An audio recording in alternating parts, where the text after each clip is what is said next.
KGRA Digital Broadcasting and Pop Culture Minefield presents Dangerous Military Nerds. Dangerous Military Nerds. They're just like regular nerds, only dangerous. And now, your hosts, Don Ecker and Gerry Cassell.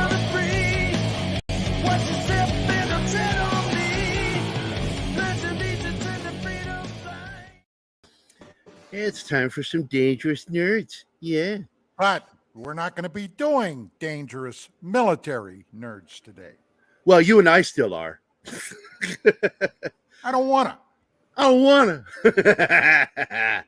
Happy middle of the week, hump day.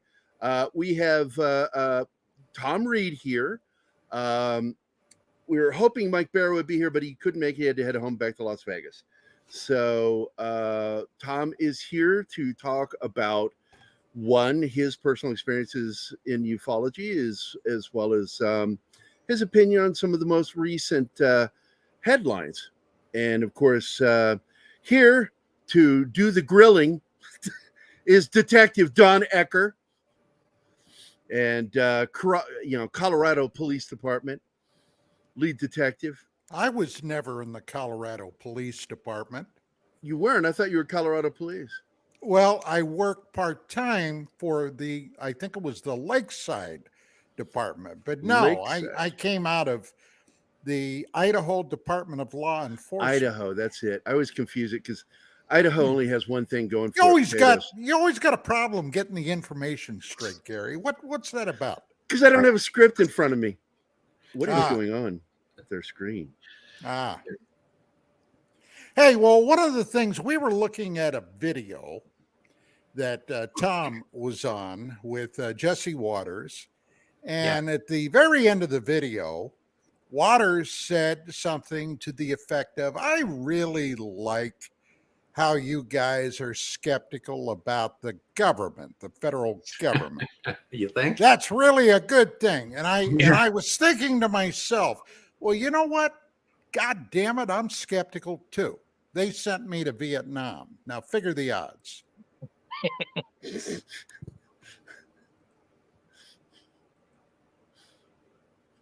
Did that shock all you guys or what? Yeah. I don't know. If I had to fight an enemy, I would probably want you in the front of the line too. You're surly enough that you're a good soldier. Well, today I've been kind of out of whack all day long. We've been living under a gray cloud, literally, for the last several weeks here in sunny Southern California. The bottom line is, yesterday I checked the weather. They said it was going to be sunshiny today. And do you know what? Up to this moment, I haven't seen a ray of sunshine yet. But I'm a little ray of sunshine. Well, yeah, sometimes. Right. Sometimes. It's so it is so the future is so bright for Thom Reed. He's wearing sunglasses right now. Yeah. I got an eye issue. I wanted to ask you about that if you had one. Yeah, Melanie Kirchdorfer and I, who are both in the Unsolved Mysteries Birch's UFO episode, has this rare eye problem that I do. It's really strange. I've had I've had 3 operations on one eye and 2.5. I say 2.5 because there was part of it they didn't need to do. But so I've got it's really strange. Okay, so if you want to dive into this for a second, so the eye issue that the eye issue that I have, it was described as, it's called a lazy eye, but it's not like your eye drifts. It's not like I'll get an eye exam. Issue, isn't it? What's that? No, it's a retina. My retina reattached. Oh. And so what happens is I'll have an eye test and I'll get my prescription. I get my glasses, and then about a week later, the prescription is totally worthless. My eye automatically fights it and goes back to something else. And so all I can wear are these particular glasses that have a particular tint in it to block out certain blue lights and red light.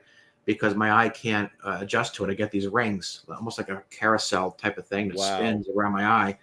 And so if I'm driving at night or whatever, it's nearly impossible, which is bad because I own a limo company, right? So, yeah, and occasionally I drive. But yeah, anyway, so I've got this basket of glasses, and I'll just pick one pair one day, one pair another, because any given day my prescription is going to be off.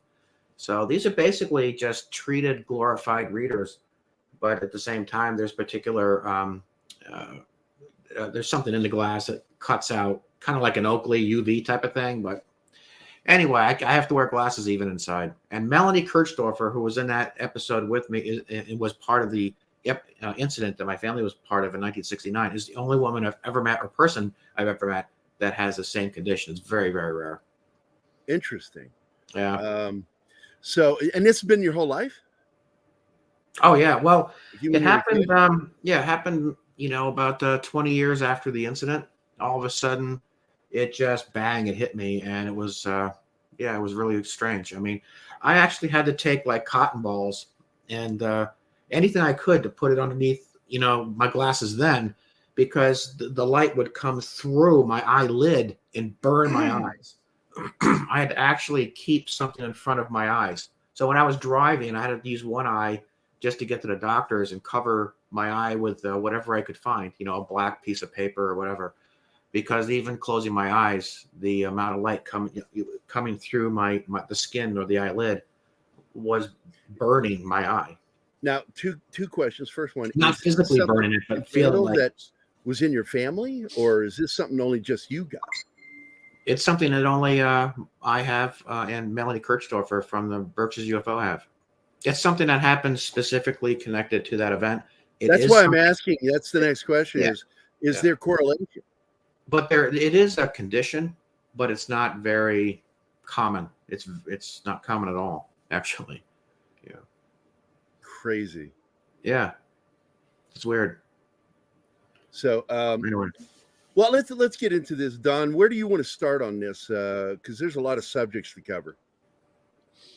Well, okay. The bottom line is this May 1st UFO incident, in many ways, is not unusual.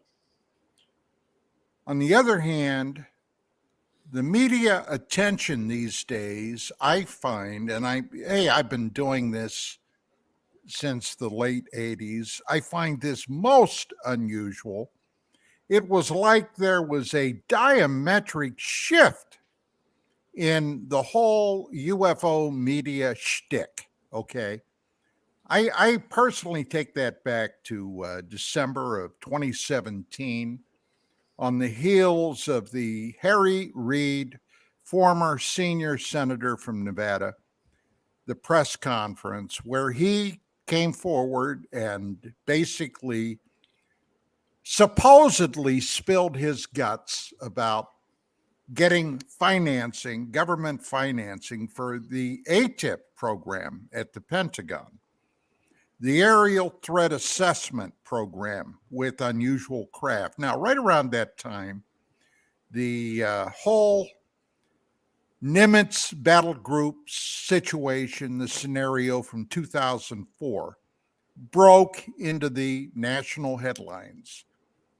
We had on the History Channel, a brand new television program called Unidentified Premiere with, of all people, Tom DeLonge was supposedly the guy in front of it from Blink 182, the rock or heavy metal group, I guess it was. And the other people involved, people like Lou Elizondo, who allegedly was part of this ATIP program. According to some reports, he led it.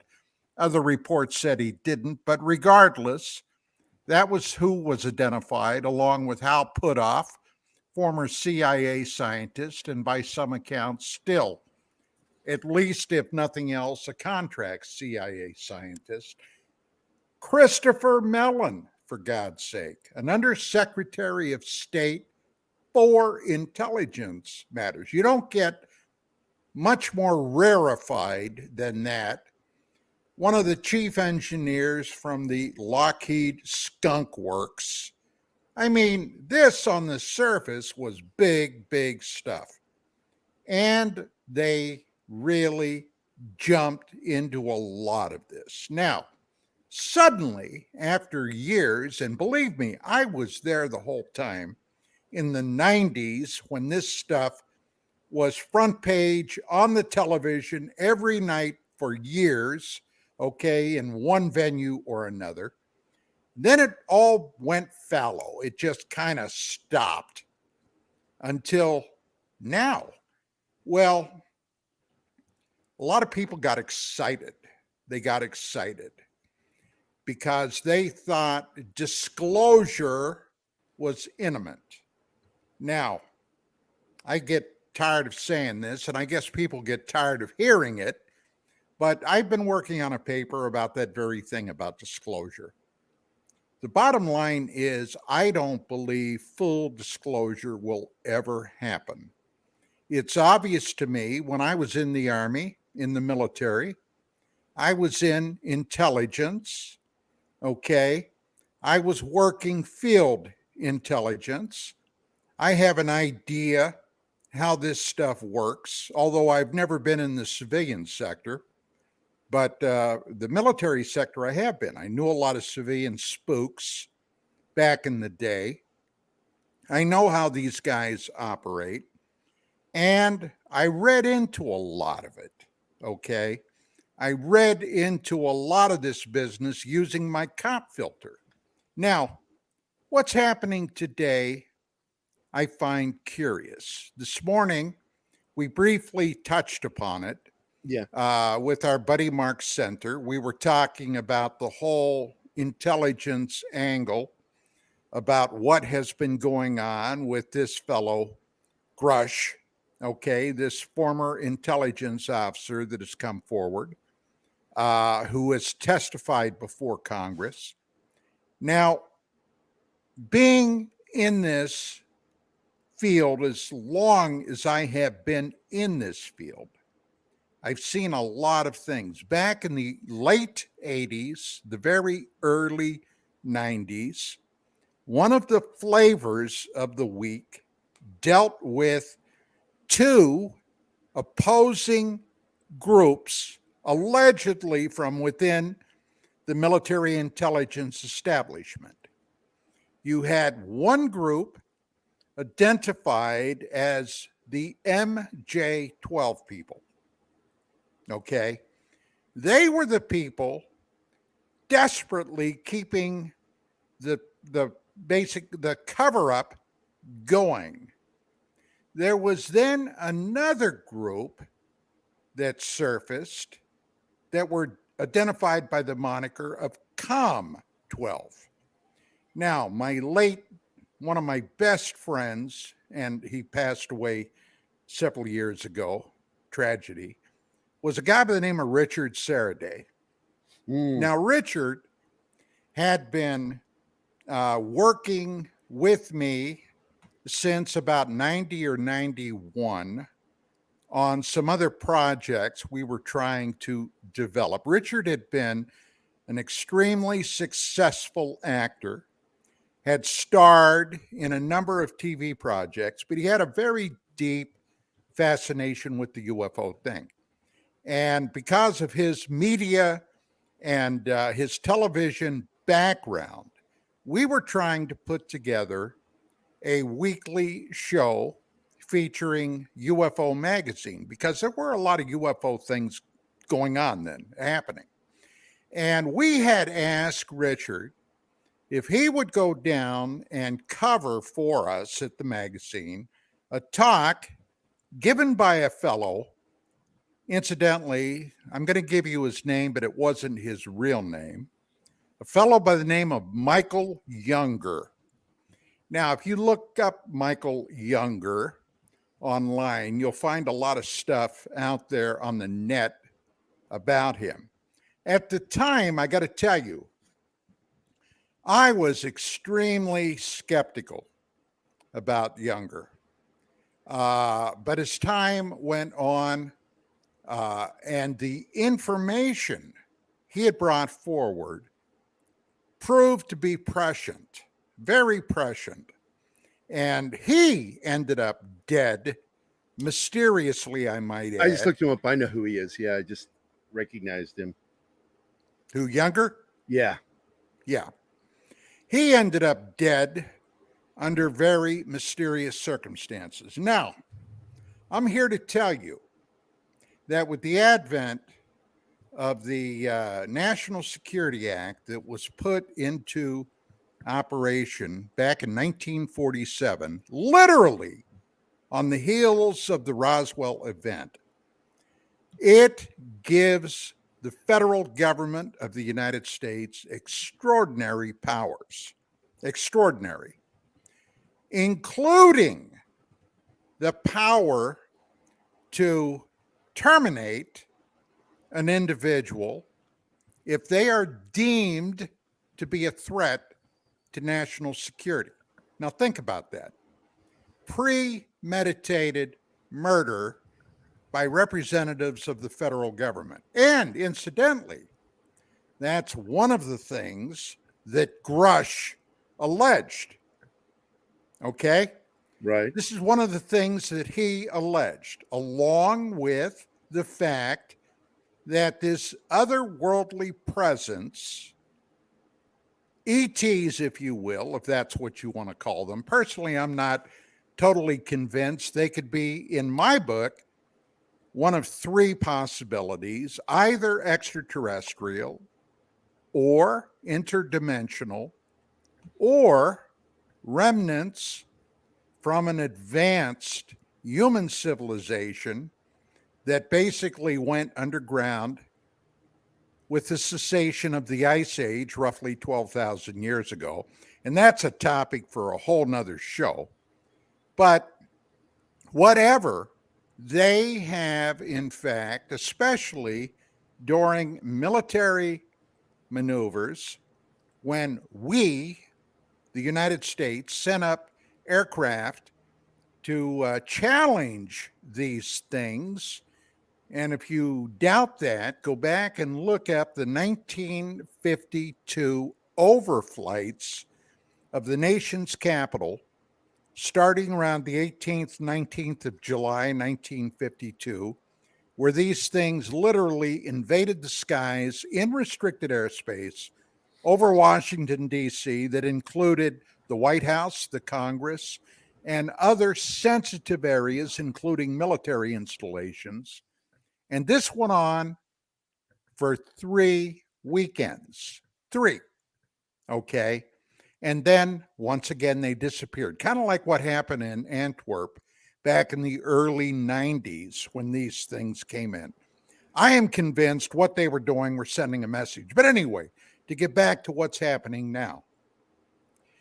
Over the years, there have been people that have claimed that they saw occupants of these craft that have come down and have landed. And in times previously, they've always been treated like crazy people. Oh my God, he saw little green men come out of his flying saucer, that kind of thing. Yeah. Suddenly that changed. But disclosure, the magic word, that is what everybody is waiting for. And I am here to tell you that I am totally convinced that whatever the ultimate secret is, and I talked about this on today's earlier show, it is so profound that the powers that be are literally terrified that that would ever become public knowledge. Now, I took a stab at what that might be. But before I go there, we got to talk about something else. That something else is one of the allegations that Grosh made, that the government, the military, the intelligence people, and much of it being farmed out to private industry, aerospace private industry, illegally, I might add, because everybody that knows anything about the government knows that they have contracts that bid on various programs that the government wants done. These were not bid upon, according to Grosh and others that are in the know. They were illegally given out. But these things were given out to attempt to understand, number one, how they're made. Number two, what components they use. Number three, how to fly them. Number four, how to duplicate them. And of course, the crown jewel in all of this is advanced weaponry. Now, what have they done? We have absolutely no idea. Once upon a time, roughly, 30, 32 years ago, I was talking to somebody in the aviation and space sector, and we were talking about advanced technology. And he told me, Ecker, he said, look, anything you see flying today, and at the time, the hot new thing was the F-117 so-called stealth fighter. It was actually a stealth bomber, but it got the moniker of stealth fighter. Anything you see today, you figure that they have something else that's 30 to 50 years more technologically advanced than that, still under wraps. Now, with that being said, can I prove that? Absolutely. Still today, one of the fastest aircraft we have in the inventory that's been retired is the SR-71 Spy Blackbird aircraft.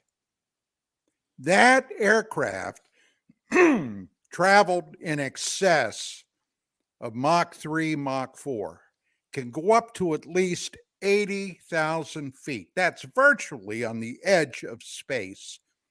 And it can travel a phenomenal speed. It was developed in the 1950s.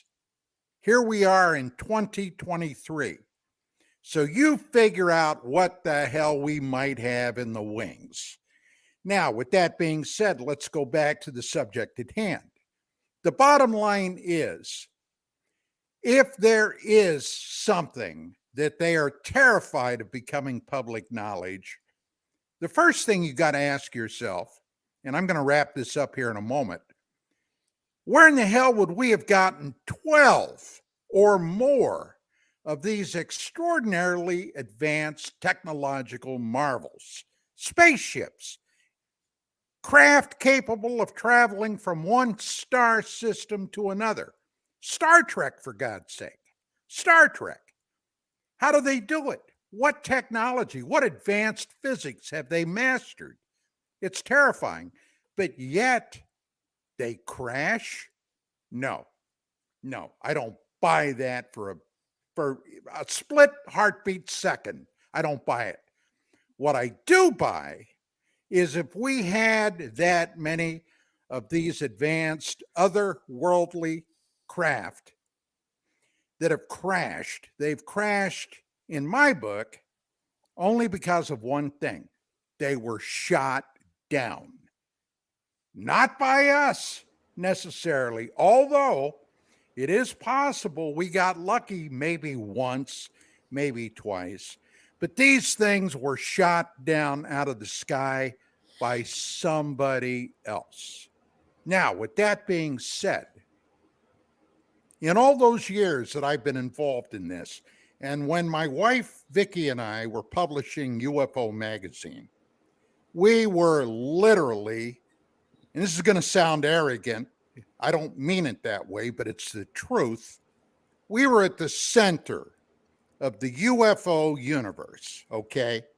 We had contacts and talked and discussed things with people from every walk of life, from the government, from the military intelligence establishment, NASA, the skeptical community, you name it, all right?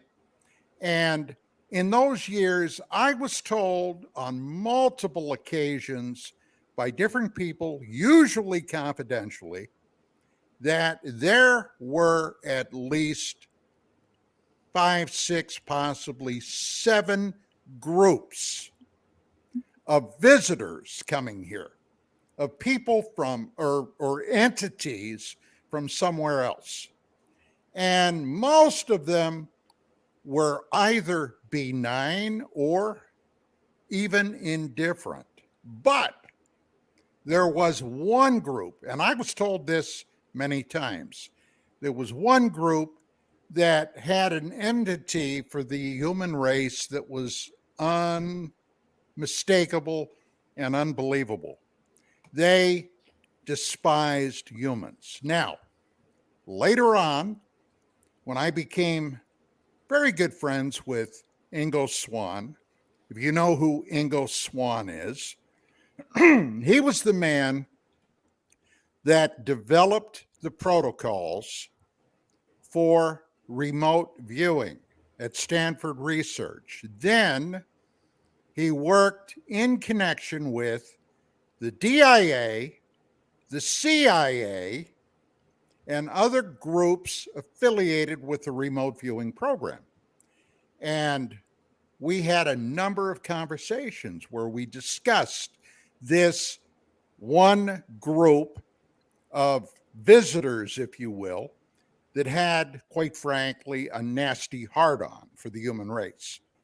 And I asked him, because Ingo Swann, when I knew him, was arguably one of the most gifted and brilliant psychics anywhere in the world.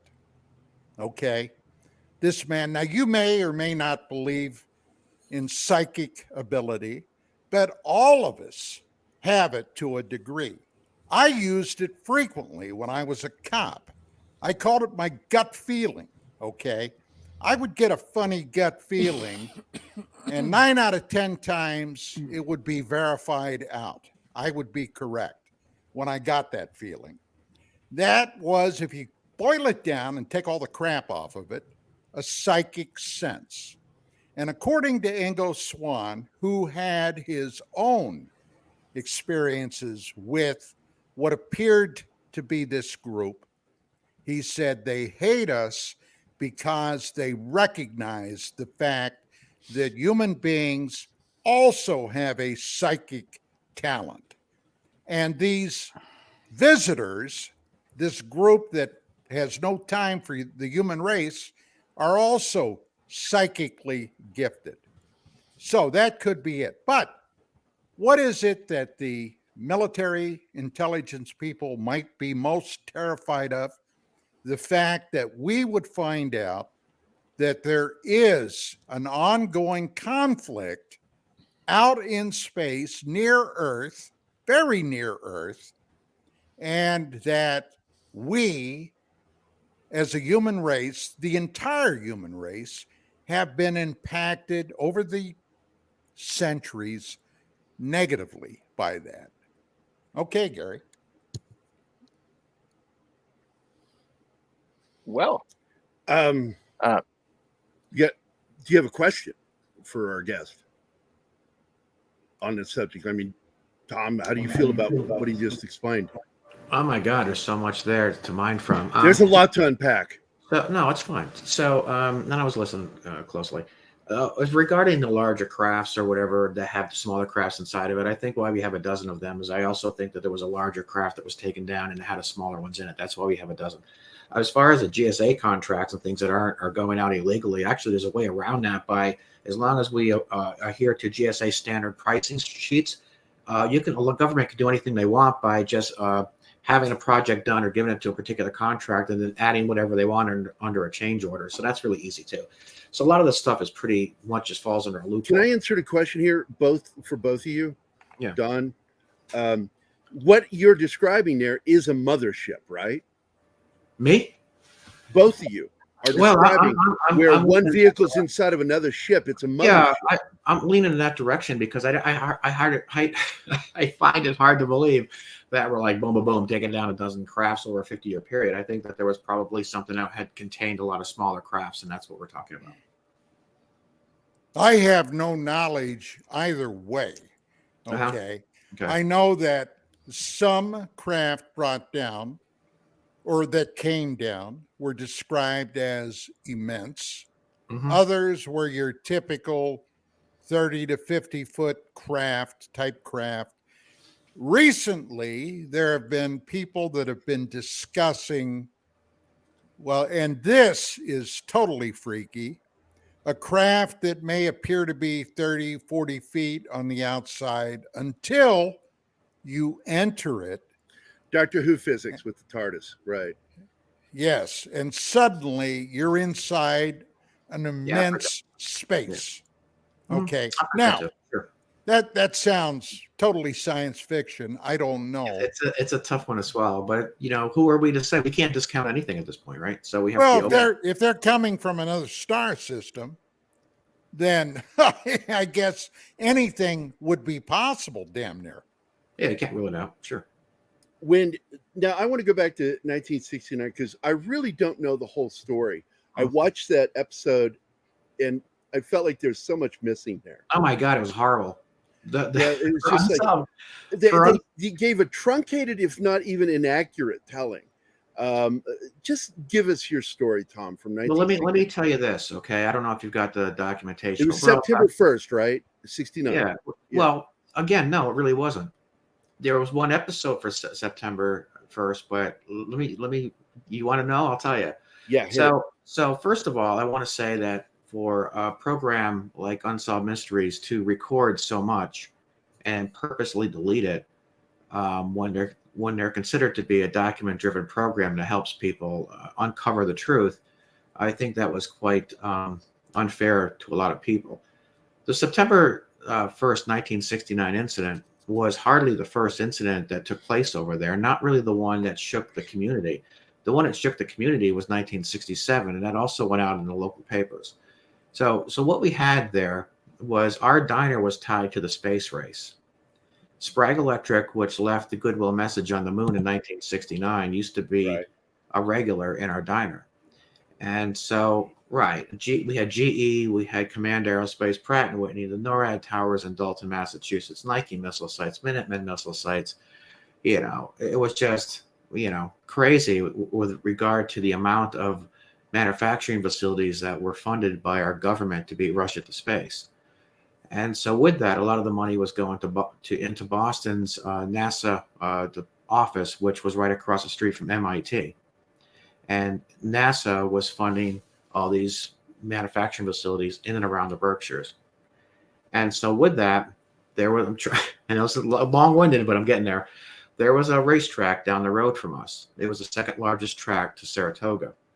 So anybody with a little bit of money would go to the horse track. A lot of the locals there back in the day were shucking corn, they were farmland, right?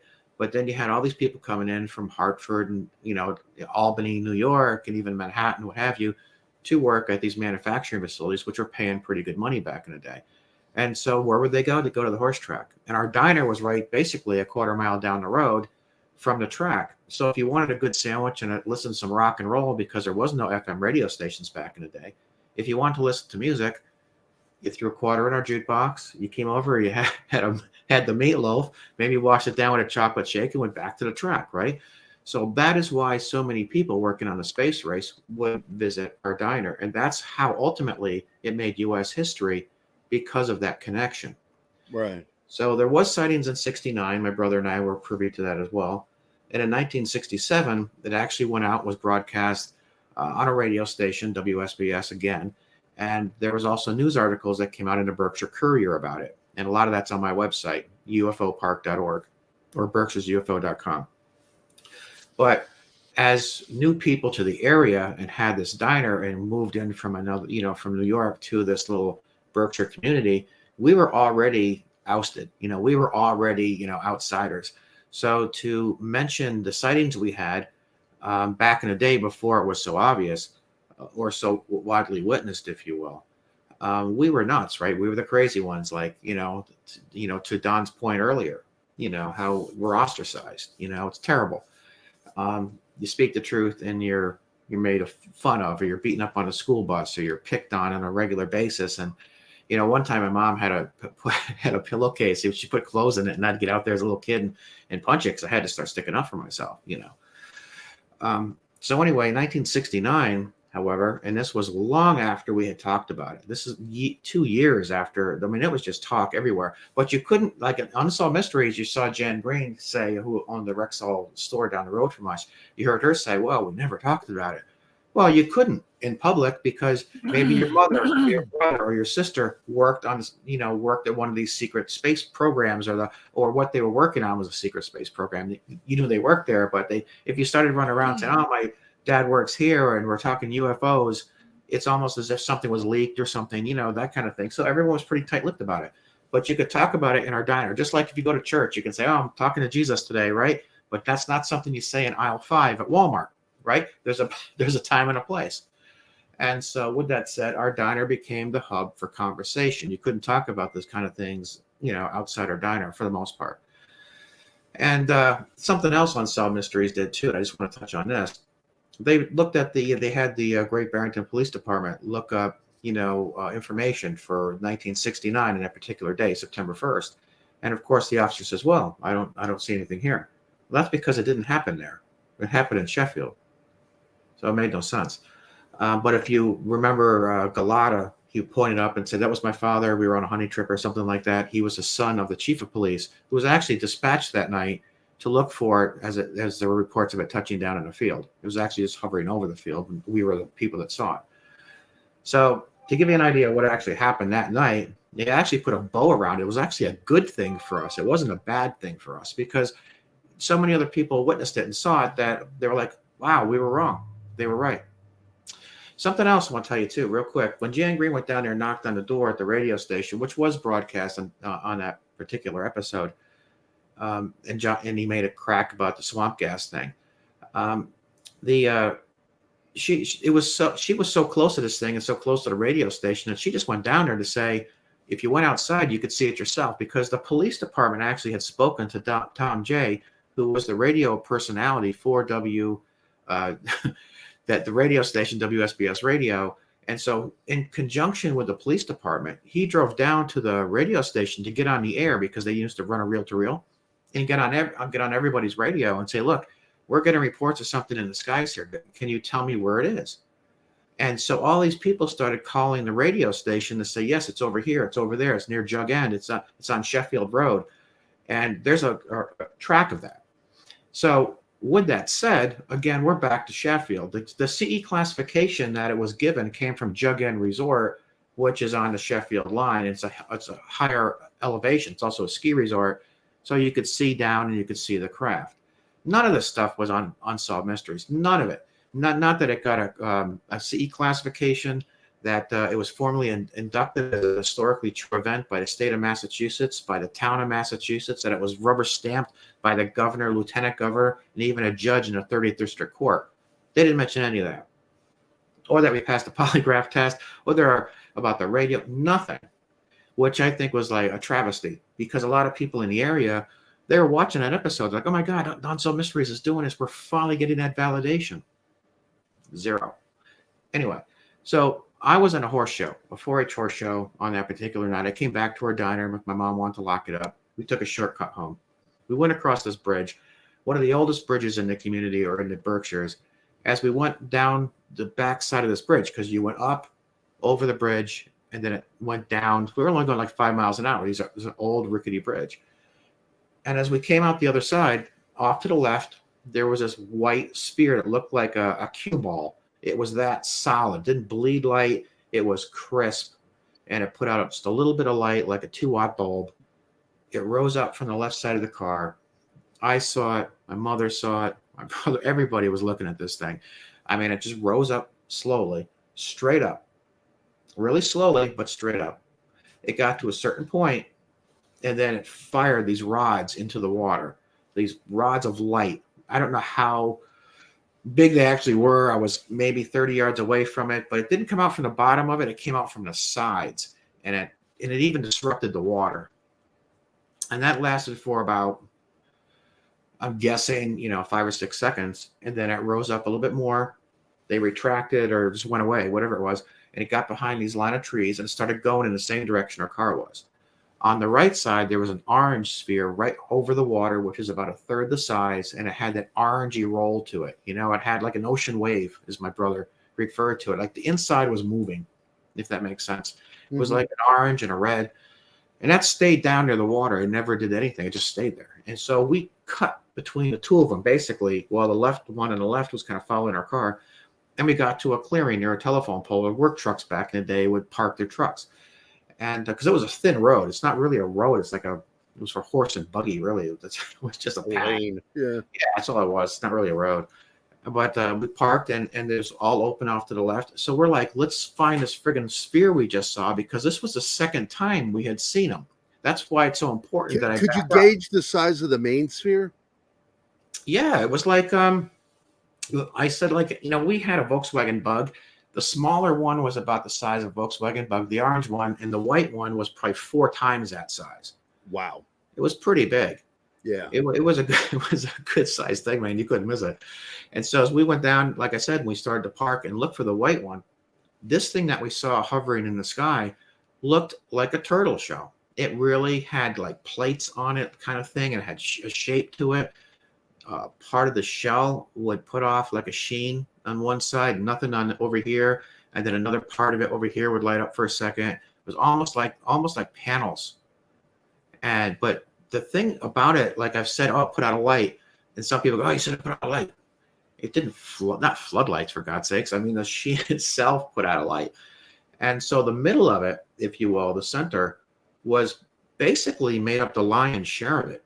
You know, it wasn't like this thin, pointed, cool-looking thing in silver. No, it looked like it could have been a rock. It almost looked like that kind of a, you know what I mean?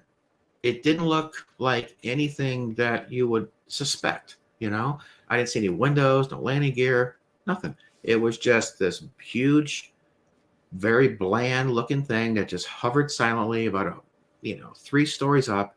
It was at least the size of a football field. We sat there, we stared at it, windows were open. It was a hot night, unseasonably hot. And so at that point, we were in the middle of 3 objects: the UFO, the white sphere, and the orange one. Thom, was your vehicle still turned on? Was it still running? Yeah, I'm getting to that. That's a good question. Okay, so while we were in the middle of these 3 pieces, all of a sudden, we felt like we were deep underwater. Boom. Like if someone shoved you, Don, in a deep end of a pool, and then all of a sudden we heard this tick, tick, tick, tick, almost like stones hitting the bottom of the car or the fender wall. You know how you go down on a dirt road, it's quiet, a ting, ting, ting, ting. Mm-hmm. It sounded like that. And to your point, yes, the car was running, the headlights were on, and this is a key point, so I'm glad you mentioned that. The lights were on. We were just like, everything just seemed muted all of a sudden. It was like someone had turned the light switch off, and all of a sudden anything to do with the natural environment, the leaves, the chirping, the birds, the, katydids, whatever, nothing. And it was just like bloop, and that tapping sound, like that. And then there was a flash. I remember everything coming back to life. I remember hearing, everything around me, like everything was back to normal suddenly, And then, boom, that was the last thing I remember from being in the vehicle. And I remember being in what looked like an airplane hangar, which is why I think I was underground, because, again, there was an underground railroad that went from the Berkshires all the way to Boston. You can Google it, look it up. It's no secret. And, we had all the military in the area. There was a magnesium spill down the road. We had the mining of magnesium for the atom bomb came from 3 miles down, from our diner, which went to Oak Ridge, which was used for the atom bomb in the 40s. I mean, there was so much going on here that, how could we not connect it to something military, or something that had connections or ties to it? Because what we saw was definitely off-world. But when we returned to the vehicle, the lights were off, Don. The car was off. My mother and grandmother were reversed. My brother was still behind me, but when we came to, if you will, we all came to at different times too. This wasn't something where we all, boom, came back at the same time. No. My grandmother was the first one to come to, and now in the driver's seat. She turned the car around. Now, I said in Unsolved Mysteries, she didn't drive. She didn't have a car. she had a driver's license, but she didn't. Back in the 60s, a lot of women didn't drive. She didn't have a vehicle, but she could drive. And so she took the car back to town, went into Sheffield, went into Silk store, which is still there to this day. And when she got out of the vehicle, Ike was the second one to come to, and I saw her walking in front of the car. And I opened my door and I'm like, Nana, Nana, because my brother's head was on my leg. He wasn't moving. My mom was passed out or whatever in the passenger seat. She wouldn't respond to me. And the only one awake or doing, they even looked alive was my grandmother. So I followed her into Silks. And when she got in there, the guy running the register, the clerk, I guess, he knew that something was wrong. My grandmother walked right by him into the back of the store behind some bikes that they sold and carriages and that kind of thing. And I was grabbing her hand and I was calling her. And she never actually, from what I understand, never said anything to him. The police never showed up. Paramedics never showed up. My mother, according to us at the time, we didn't know that she had been awake now and walked to the front of the car. My brother was still like out of it in the back seat. But if she had made that call to the police, we would have known that Tom J was on the radio, that he was asking for, ideas of where this thing was, or did anyone spot it? We would have known that there was a police, the police were looking for this thing.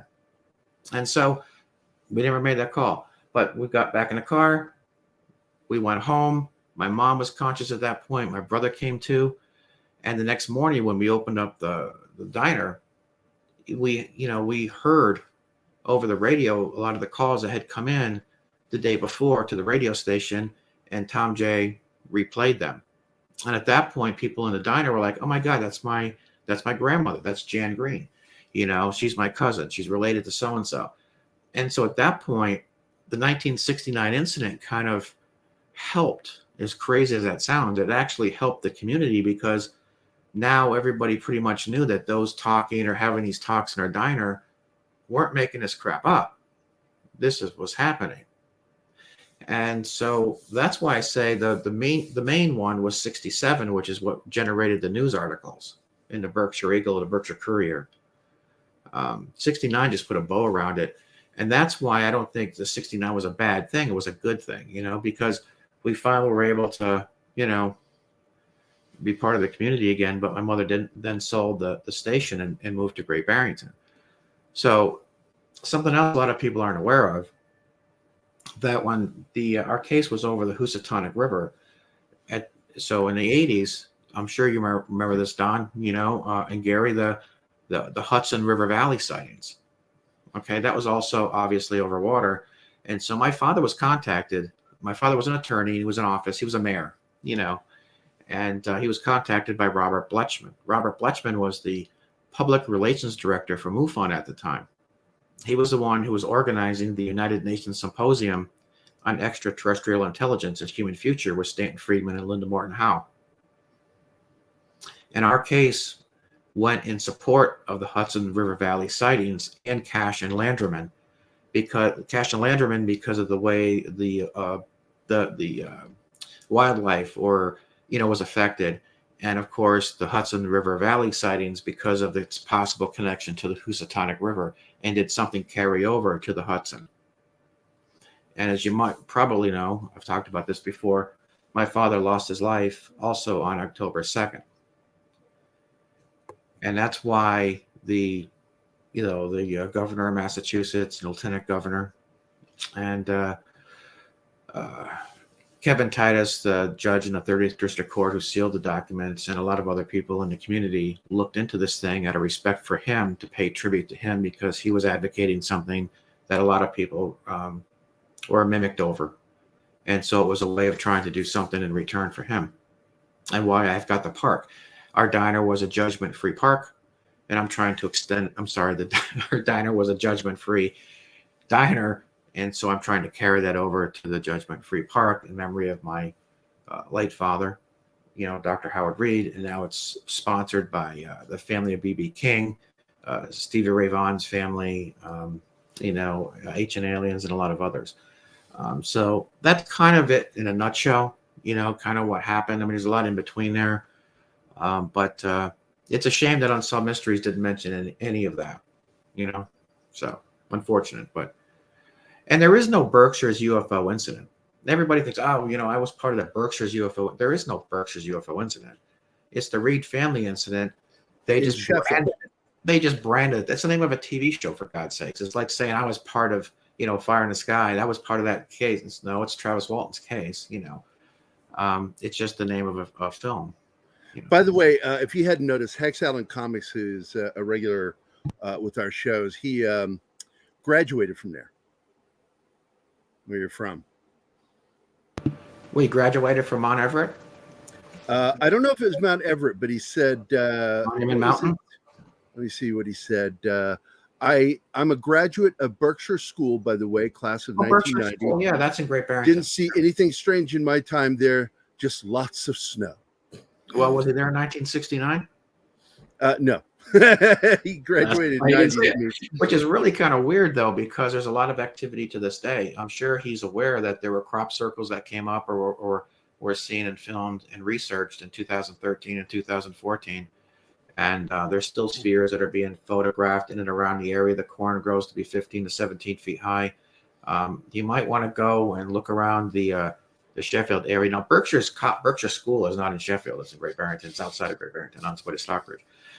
So it's maybe 10 or 15 minutes away, but it's pretty darn close, Hex also says, this is amazing hearing these names. Sheffield, Great Barrington, places of my teen years. I haven't heard in years. Yeah, like the Searles Castle. I used to just for him, right?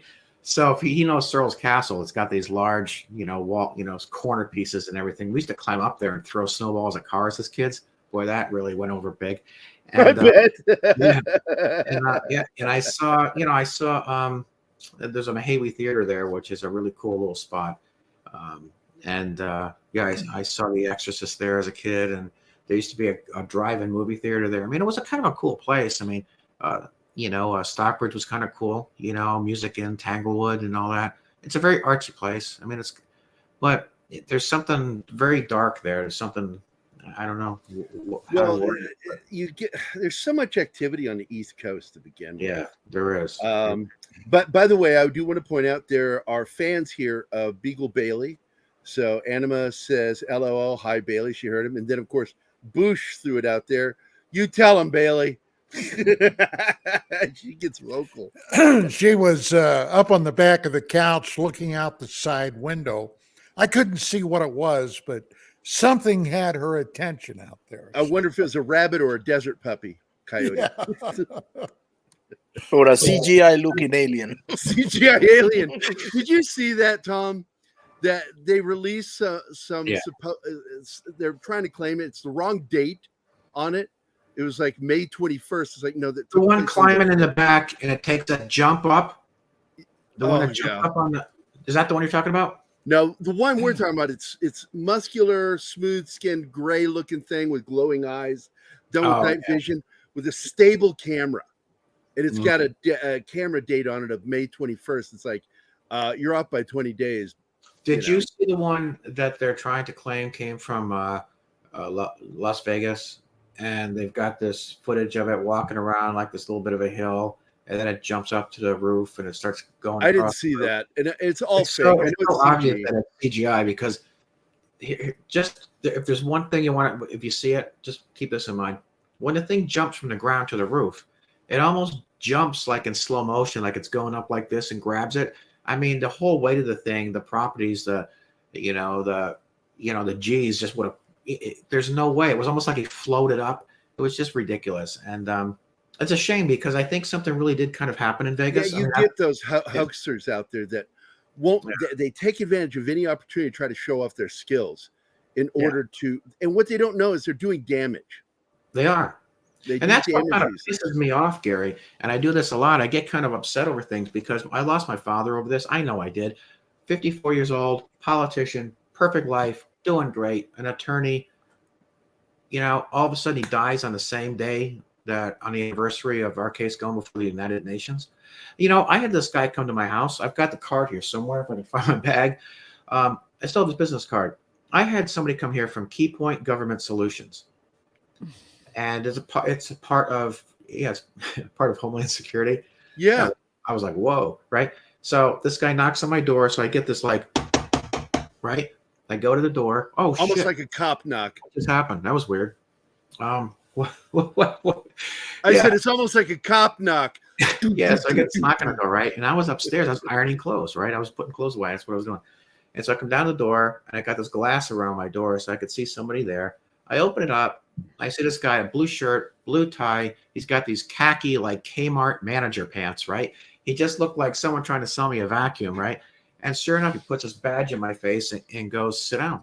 And he was with Key Point Government Solutions. And he was like, do you travel nationally? Are you savvy with computers? Did your father have this? Did your father have that? Do you know about this?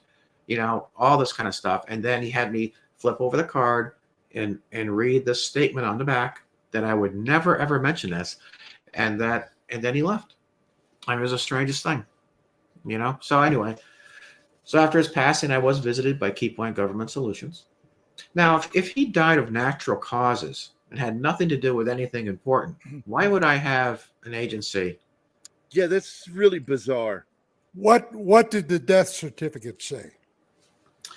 It said sepsis. So my father went into the hospital on the anniversary of our case going before the UN, and after mentioning that he was going to be writing a book about the documents that he has, and some of it I have, some of it, a lot of it I have, and I'm going to put it in my book, and I do post some of it where it goes back. Basically, it goes back to 1974 and 78, which is the lion's share of what's in these documents that my father's case or our family's case went in support of was in 74 and 78. There was a lot in there about the Air Force and fighter pilots in Mexico, how they were paralyzed to fire onto Foo Fighters and that kind of thing. The terminology, the verbiage is very different. But it's in there. It's in the body of, in the language of the topic that was openly discussed at the UN. And our case went in support of it. So he got a copy of all that. Hey, Tom, Are we let's at break start the time? next hour with this because I want to hear more about this situation. But I just got told we do have to go to break. It'll be a quick break, a minute, 40 seconds, and then we'll be right back. Very good. Okay. Go ahead, Chanel, do your thing. Hi, guys. This is Gerry from Pop Culture Minefield here on KGRA, and we're leaving for our first break. I hope we survive. Did you know 75% of Americans are chronically dehydrated? If you struggle with focus, run low on energy, or when it's time to finally sleep, you simply can't, this can all be linked to dehydration, and Fuel Up has the answer. Our proprietary formula contains the finest cellular hydration with the strongest immune-enhancing natural ingredients. The Fuel Up system is made up of 3 different incredibly tasting varieties. Wake kickstarts your day with a jolt of caffeine. Play boosts focus while hydrating your cells. Rest not only helps you relax, but also rejuvenates your cells while you sleep. Here's what our clients have to say. I really don't miss my coffee, and you can tell the difference. So I'm gonna take it for the energy. I'm gonna take it for the play. I'm gonna take it, all day. And it works. That's the thing. It works. We love it. Take the Fuel Up Challenge now, where we offer a Feel the Difference money-back guarantee. Fuel Up for life.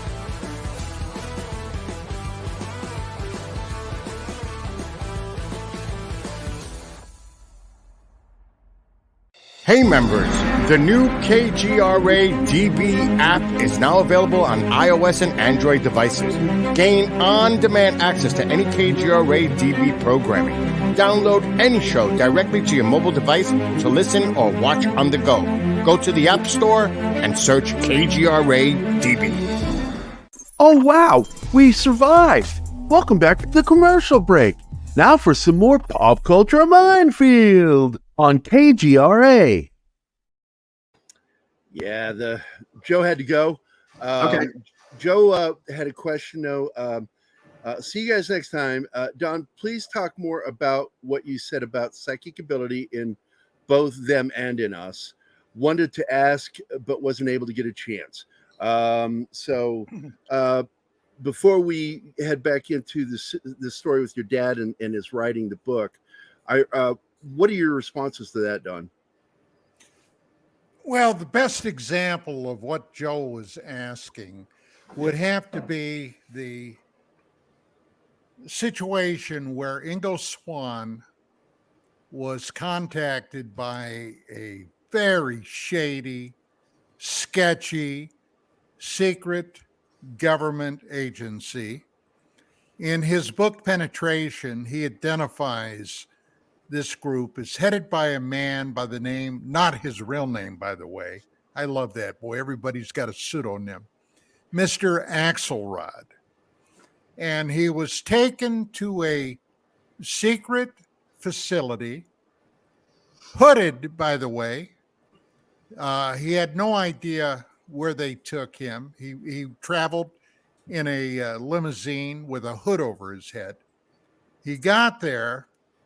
They offered him a fee of $1,000 per day. It ended up being, I think, 3 days that he was there. $1,000 per day.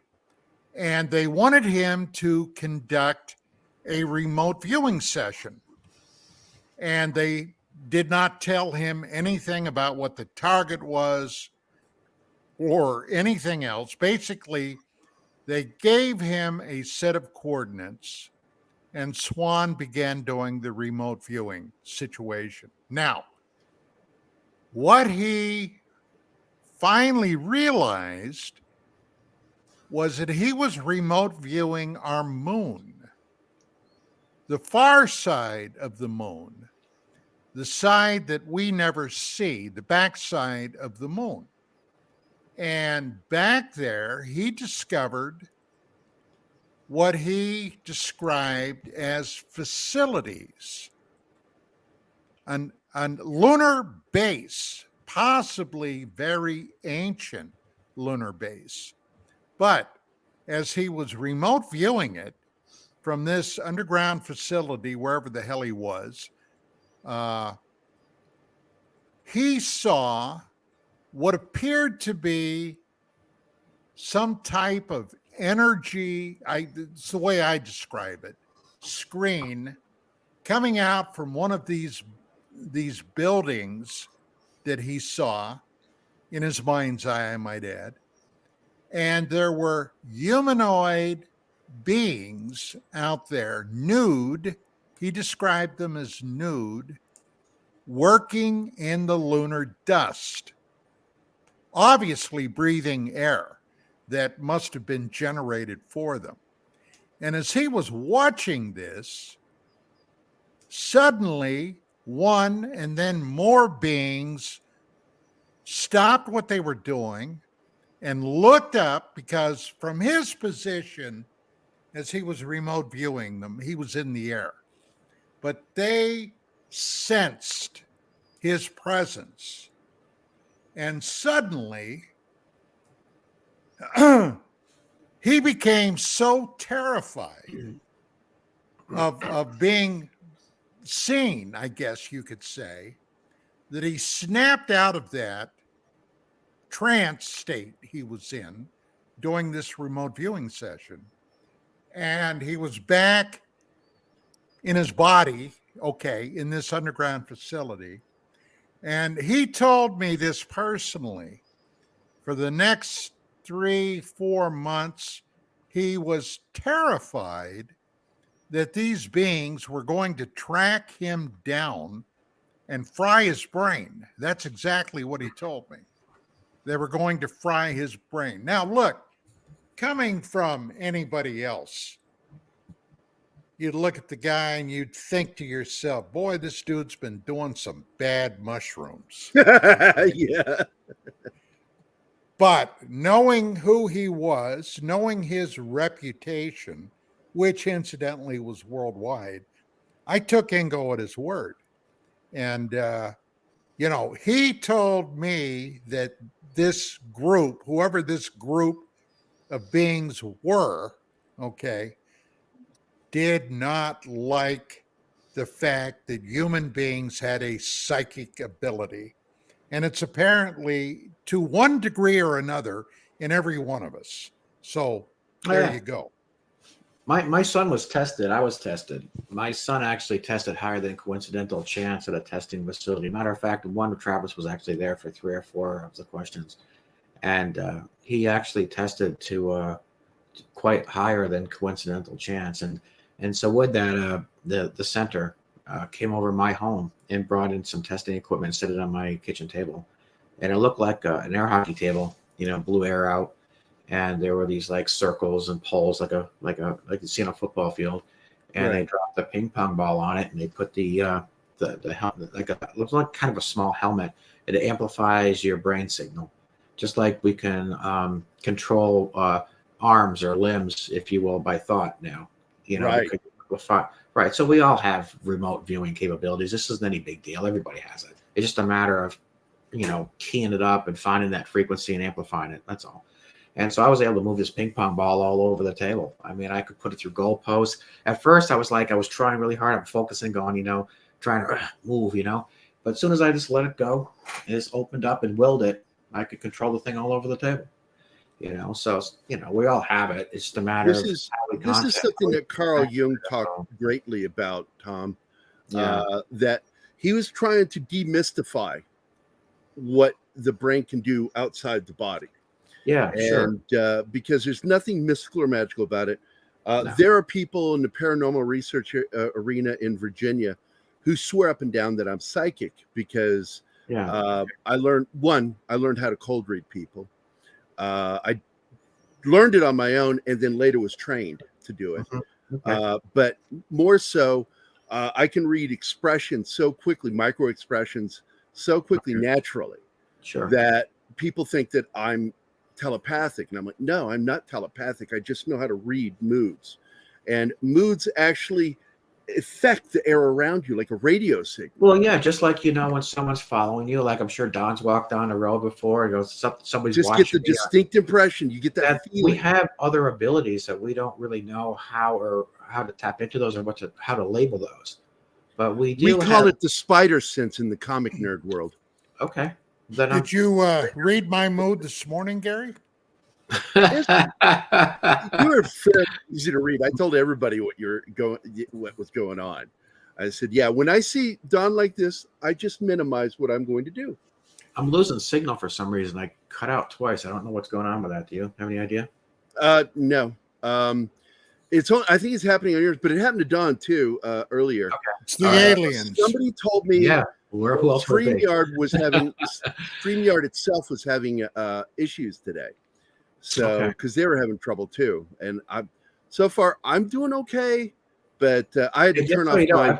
I have 3 podcasts today, so I would just wonder: is it possible to play that piece that I sent you, or is it too early in the show? No, let's do it. Let's do it, Martin. See what people think. I'd like to get their ideas. I'd like to talk about what your listeners think, if that's okay. Martin, are you there, Martin? Yes, Martin? I am. Oh, thank God. Oh, hey, Martin. Martin is from Venezuela, Ohio.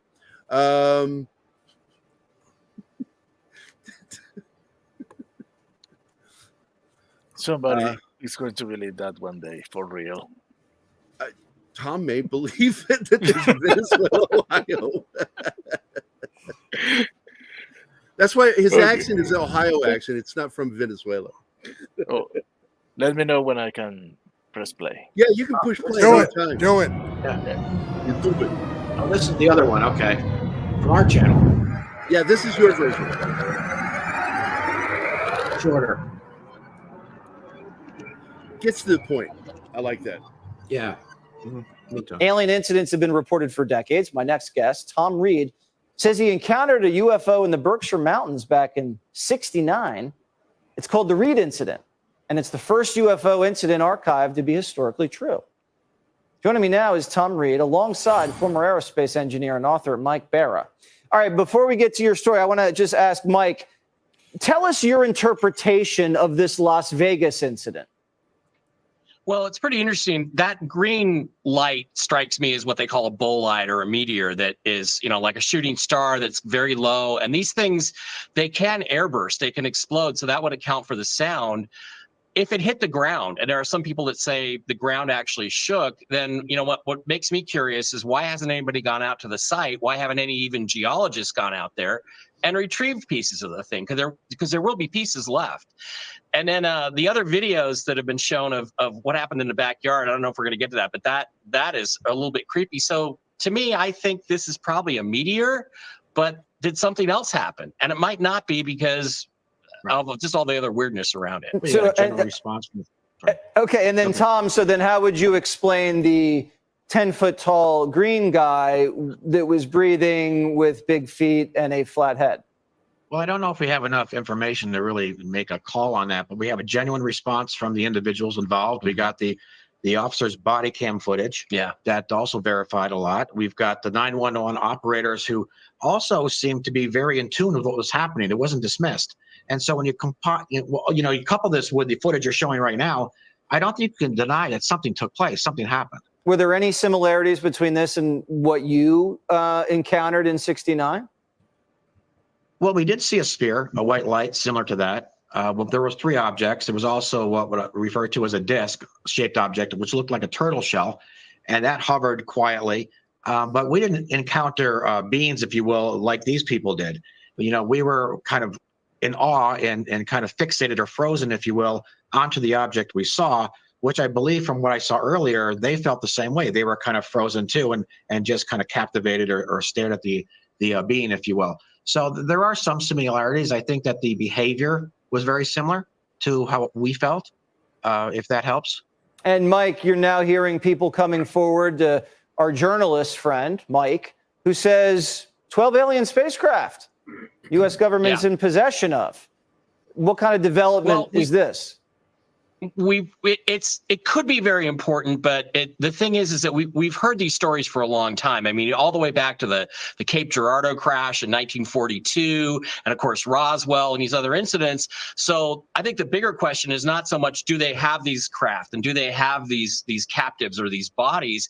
The question is, what have you been doing with them for 75 years? What have you been doing with them for 85 years? Yeah. And some of these videos you're showing right now that we're seeing here on the screen, these could be developments, our own secret space program stuff that we're developing. And I really do think that, if we've had this technology for a long time, we've probably learned an awful lot about it. And I suspect this is going to continue to accelerate. We're going to continue to have more incidents. We're going to have more visitations. And, I just think things are going to get really weird and stay really weird for quite a while. Oh, things are definitely going to stay weird with everything going on. I like how you guys both have healthy skepticism, but are also very cynical about the U.S. government. That's the perfect posture for this type of activity. Guys, have a great weekend. Thank you very much, and stay safe out there. Thank you. Thank you so much. I find it interesting, Thom, that you can stop now, but that he says that nobody went out there to look. Well, this was also the following day or something, right? No, this was that interview then. This was, because I guarantee you, yeah, that stuff, if there was anything there, it's been recovered. Oh, sure. There was a rumor that an SUV had pulled up and that kind of thing. So, but one of the things that I wanted to comment about, and I didn't get that second opportunity, is that body cam footage that officer was able to record, that came after the 911 call, not before. What? If you look at the whole video, the officer's at the house. So when I was talking with the people on the show before, back green room, whatever, that actually happened afterwards. So I need to look into that, because if that's the case, like the bang and all that. So when the officer, remember, you see the officer do some talking on air, and he's got the body cam right here. He's already at their home. Because that's the same family, right? Yeah, he's already at the home. It took 38 minutes for the officer to arrive. Look into that. So this is like a second. And this is after the so-called alien entities were observed. Is that correct? That's what I was told, but I can't find. Yeah, we need to look into this, because I'm sure that would mean that's a second crash. No, well, I don't know if it's a second. Here we go, right? I don't really know. I just was told, like, the officers took 38. The way it was told me on the phone while I'm waiting. Are you familiar with this, Thom? Blah, blah, blah. There's a call. The officers go out to this house. There's beings being seen in the backyard. And then while the officers are there, they capture something on their body cam. And then I said, well, how long did it take for the officers to get there? And they said 38 minutes. Well, one video I saw where they were showing the backyard where these entities Right. allegedly had been, and the Yeah. police blanked out part of the video. Yeah, and and that's said they such couldn't bullshit. show it It's private property. The entire because house it was is private private property. Yeah. That's a bullshit excuse. I agree. They were told to black it out is what was happened.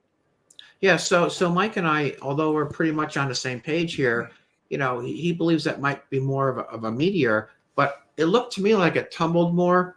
So it's a tumble, and it has a defined shape that is not something you would see in And an here's something asteroid else. or meteor. It wasn't It's really almost coming flat at one point. When It we wasn't look at coming this way. It was going that way. It was going like this, and I'm going to try to imitate it. It's like it's going at an angle like this, and then you see it turn, and you see almost a thin shape to it. Now, Mike might feel that was like a fire from it or some gases from it. I think that being that we really don't know, I think he was being more conservative in the way he mentioned it. But to me, I don't know. I'm a little bit more inclined to think something real happened there. Maybe it wasn't a little bit. Maybe there was someone in their backyard that scared them. These guys don't live in like Kansas, right? They live in it's Vegas, for God's sakes. There's a lot of people there. It could have been a combination of things that just aligned in a way that, here we have this, well, had it have been a meteor, you would have seen nothing but a ball of fire coming down from the sky and boom, impacting. Yeah, what I saw in that cam footage, yeah, that did not strike me as a meteor.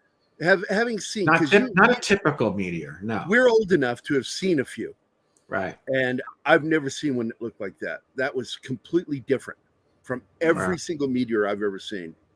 I think someone in your chat wanted to see if you could play that again. I don't know if that's possible, but let's see. Maybe just a clip of the object, maybe, if it's okay. We're still. Hey, Martin Acosta Santana, can you do that for us? What? Mi amigo? Do what? Play just the thing coming down out of the sky. Yeah. Okie dokie. All right. Just Okey-dokey. yeah.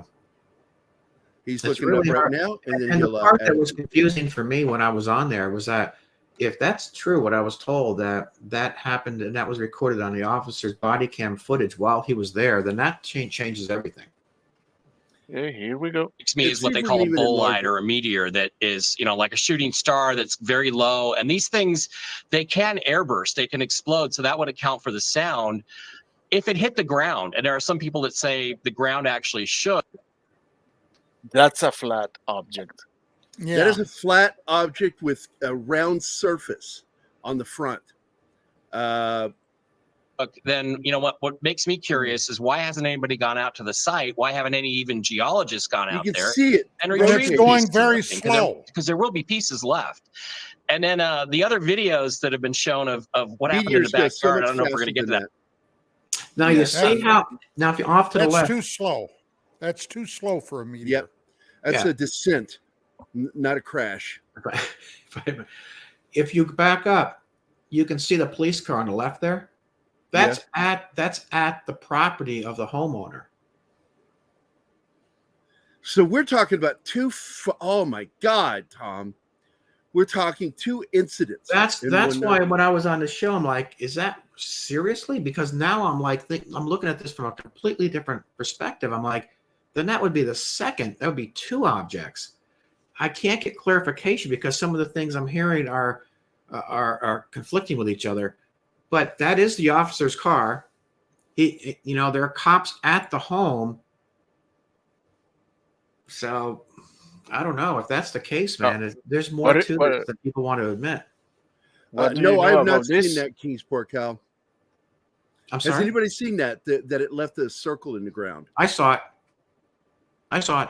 Was it your typical crater for something crashed? It was basically just like lines in the sand or dirt. It didn't look like a heavy impact. But see, that's what I'm telling you. That's not like a falling star, meteor, whatever you want to call it. If it actually makes impact with the ground, it'd be 20,000 miles an hour or something ridiculous. Yeah, it is gnarly. That's a controlled descent. It may have been damaged, and this goes right into what you were talking about. Yeah, landed a little harder than it wanted to, right? Was there a starfight up in the sky that night? Yeah, that's got that. Two vehicles. Dawn. Lady's right. It was like a donut. She's right. That's what it looked like. And it was right smack in the middle of this parking area. And there was this is like a World War II shoot down. Both planes shoot each other down. Yeah. Think about that. Let your brain work with that for fun. It's enemy mine on Earth.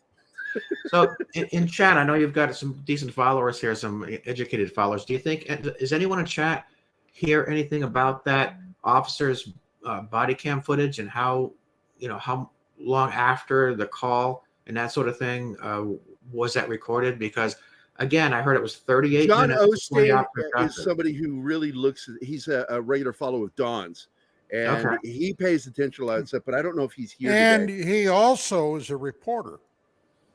There you go. Oh, that explains why he annoys me so much. He's a reporter. Yeah. I love John Osteen. I'm just kidding. But I got to tell you, if you guys if you watch this episode later, John Osteen's.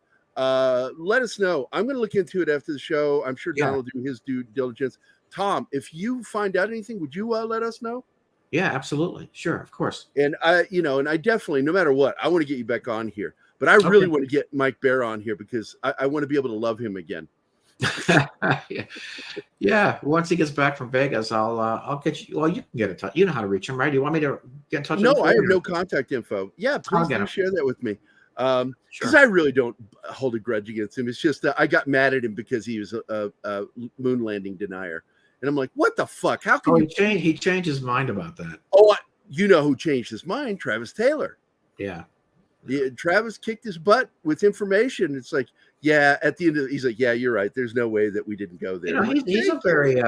He's a very educated guy. I mean, well, a lot of people who are deniers don't understand, like, how do we get to the Van Allen belt? That's all that radiation. I said, first of all, you only go through it for a moment. Right. It's a really short trip through it. And the other thing too, there is no dark side of the moon. The back side of the moon gets light too, Well, reflected light, yeah. No, it gets sunlight. Not direct. Yes, it does. It's only dark to us because of the way the moon tracks us. Well, it's refraction. Yeah, I got you. It gets actual sunlight, just like the front side does. Just like we Not do. as bright. Not as bright. Well, no, the moon doesn't get it as bright because it doesn't have an atmosphere. But I didn't want to make Gerry Gerry feel does bad get about light, that, just but like the other side. So there really is no dark. There's only a side that's missing Are from you us. fucking double teaming me, Don? Thanks, Don. Yes. Fuck both you guys. Yeah. Let me get my checkbook out here. What do I owe you, Don? He's right. Fucking double teaming me. Yeah. Thank you, Kings Morkel. Not according to Pink Floyd. That's the dark side of the moon. Pink Floyd. Yeah. I'm going to see Brit Floyd on the 20th. Oh my God. Bill just went to see them like last month. He said it was amazing. Oh yeah, I can't wait. It's at the Tennessee Theater. Yeah, so I'm going to be going there. I've seen Pink Floyd twice in concert. Me too. And what's funny, I think I was like Pigs. I saw Pigs and the Wall. I saw. Well, it was 1987 and 89 is when I went to see him. I don't know what the shows were. I was not really into them at that point. I knew who they were. I knew their music, but I just wasn't into them for a while. And then finally, I was like going, wow, some of this music is amazing because I'm a musician. I'm like, I need to pay attention to what they did here. But when I went to the first show, thank you, dear listener, that inflated pig. Oh, that's Dust Wolf, and he doesn't know anything. So it's Don, and it's your chat and me. So yeah. But when the pig starts coming down, this is what happens when you're the only straight person there. It's not high. Everybody turns and everybody's losing their mind that this pig is going to be launched. They're launching the pig down to the stage. And you hear this, oh, and I just turned around and went, it's not even a really good pig. That's all I could think was I've seen much better sculptures of pigs. It's terrible. God damn it. Debbie Downer here. I learned to keep my mouth shut at those things. All right, man. So Man, it was. Thanks for having me on. I guess. I mean, I guess you're kicking me off now, right? Because No. we We still want have to a have half you hour. back, kind of thing. No. No, we still have a half hour. But as we get into the second half hour, we didn't really. I do have another podcast. Oh, whenever you got to go, yeah, I'm you going go. into North Carolina MUFON convention. Oh, you're going there? Yeah, with Sev Talk. Yeah, so I gotta be ready in a half hour. Okay, well, we'll you just do you another have 10 to minutes sign and then you off, get out of Tom. here. Because I had a couple of Let's do for another 5 minutes or so. Does anyone have any questions regarding? I do. I wanted to ask you about your feelings on this. Ignore Kingsport Cal. He's high. No, he's drunk. No, he's just a jerk. No, he's great. But I do want to know your thoughts on the whole thing with the whistleblowing situation, because he comes out and now we got a whole slew of other whistleblowers. Well, that turned out to be kind of unfortunate. I had been speaking. Nobody seems to have any evidence. Well, there's a reason for that. So I had been speaking with a couple of people long before. I'm talking. You know what? I think I spoke to Bill. Bill spoke to you a little bit, and I was privy to that conversation with the person we can't mention. And I think right? Okay. And unfortunately, from what I understand, Danny Sheehan, went public on an interview about this coming up, and that a few other people bowed out now and didn't want to go public. And I think you know about that too, right, Gerry? So unfortunately, I think some of it that was going to be revealed, I think there was information about Alaska and things like that were they were told what they were allowed to say and what they weren't allowed. Right, a lot of things that were now hushed up because something was revealed prior to them coming on, and now they didn't want to do it. So, is that really the reason? I don't know, but I do know that it should not have been mentioned publicly. Let's just face it, Danny shouldn't have done that. I think he should have waited. I know Danny Sheehan for a long time, and he's okay. But if you've got a whistleblower who's going to say something, and there's a time and a place to do it, let him do it, right? So yeah, because all we know, because I still have not seen anything on the actual filing that he said he did, and that's all this really is. It's like filing for a FISA report. Okay. He went in there and said that I have been told these things. But that's one person. It wasn't just one person. It was several different people. See, now I didn't hear that. So there were multiple people that filed with him. Mm-hmm. Yeah, I got a screenshot here. Let me see if I can find some of the things that were supposed to be discussed. In the meantime, I don't want to bore you. I'll find it because I know I have it. But someone sent me a whole list of and again. You know what I'm talking about because we had that conversation while you were speaking with Bill. Right. Right. Let's see here. It's right in here somewhere. It's an entire list of all the things that were supposed to be discussed. Let's see here. Don't let me stop you. Keep going here because I'm Don, what do you think? What he just said that there were multiple people filing? I didn't know. There was not just one. I know that. Yeah, I was aware of that. I wasn't. So I know that there are other whistleblowers that were coming forward, but I didn't know there were multiple people that had filed. Now let's, for just a brief moment, discuss what this was all about. He had been called and testified before a congressional intelligence hearing where he laid out this information. Now, once again, DOD gave him permission to do that. All right. That's worrisome. That's worrisome. There was another group that took umbrage at that. They took umbrage at the fact that he was exposing the family jewels, and they began harassing him. Now, remember what I said earlier, that back in the early 90s, there were two groups of people that were allegedly battling over this release of information. There were the MJ-12 contingent, which felt, at least that's what they were called, the MJ-12 contingent wanted to keep all of this concealed, and this other group, COM-12, felt that the American people had a right to know. So you had this diametrically opposed two forces going at each other. Well, that's exactly what this sounds like with Grush. You have those who are trying to get the information out for, hey, almost 80 years. This has been illegally kept from the Congress, not to even mention the American public. All right. It affects, all of us. It has the potential to affect the entire planet. So, what do? You've got the gatekeepers that will do anything under the auspices of national security to keep this quiet. Why? Well, when I gave my little diatribe earlier about what all of this, in fact, may mean, the one thing that I kind of skipped over about keeping this secret from the public, I had been told over 25 years ago that one of the great fears was the fact that allegedly, I don't know this for a fact, but allegedly, this is what I was told in confidence, that human bodies had been discovered on one of these down craft. Humans.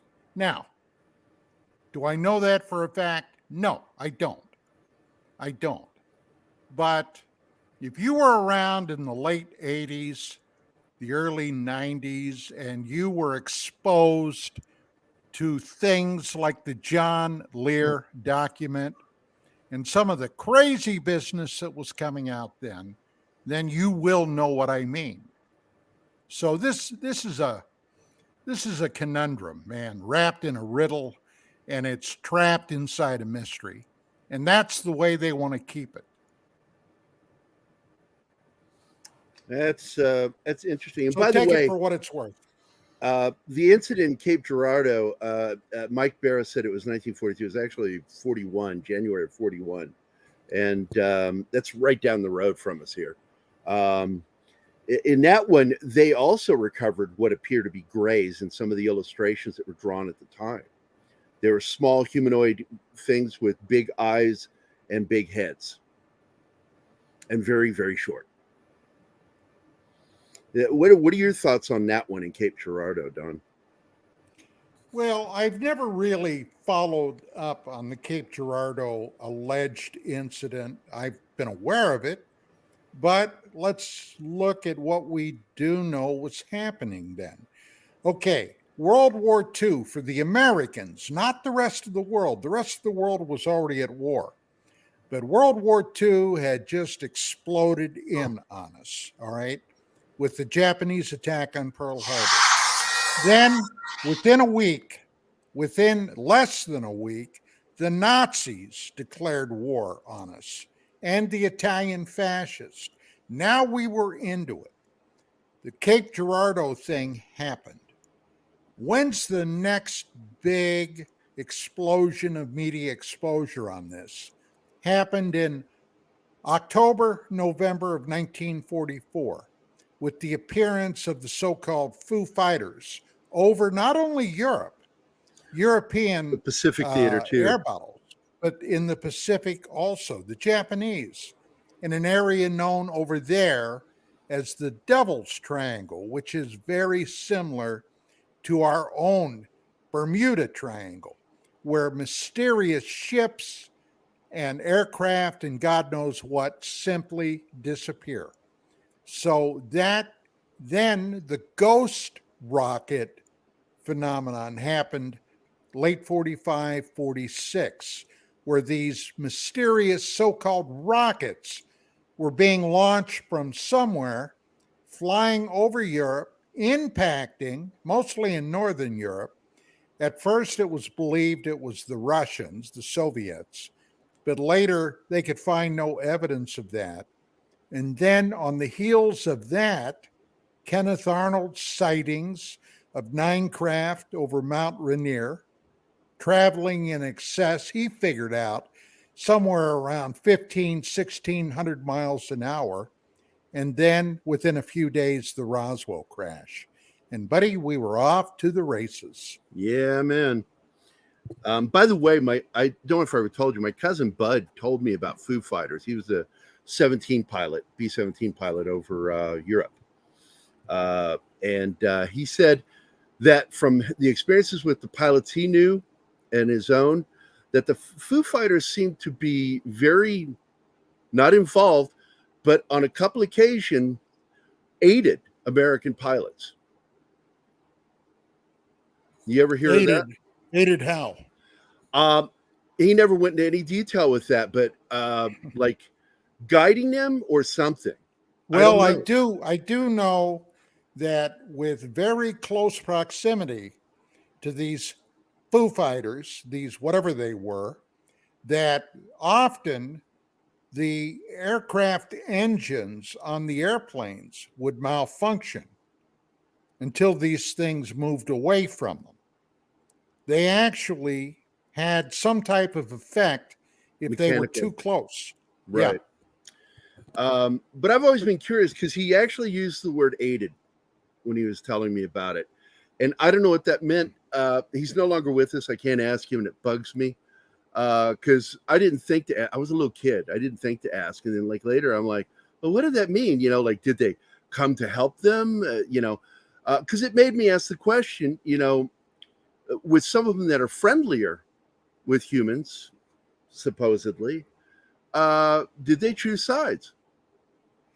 I couldn't even begin to address that, but I will say this, that the Nazi pilots that encountered these things, and they did, the Germans thought they were some type of Allied secret weapon. At the time, we believed they were a Nazi secret weapon. Yeah, I know. That's what everybody was saying. And after the war Tom, was did you over, find it? Oh, you couldn't find it.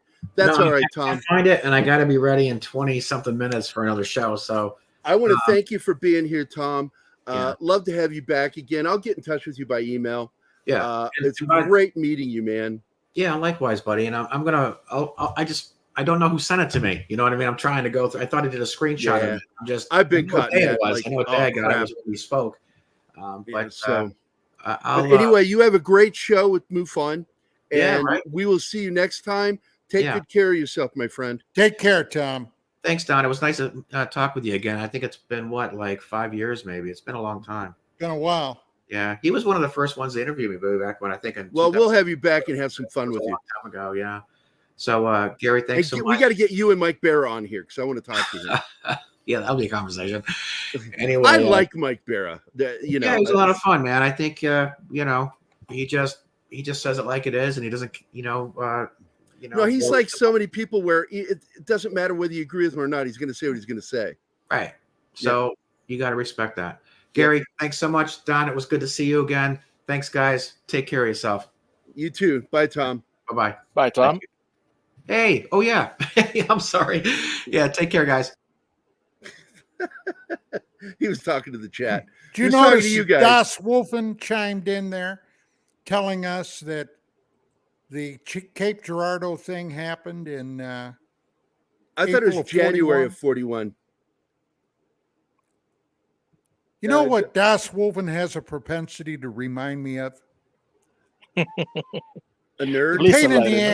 The pain in the ass kid in the classroom that's always trying to show everybody how fucking smart he is.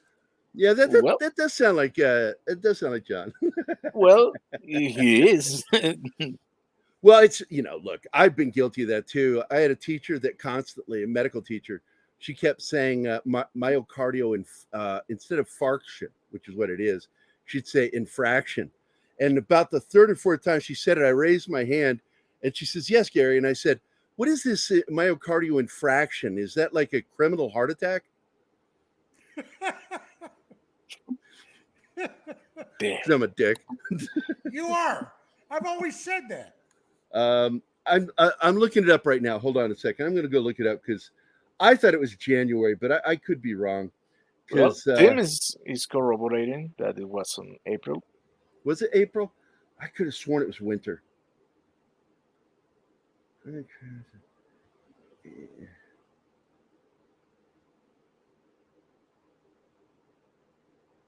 April. That's written later. Why am I not finding the date in here?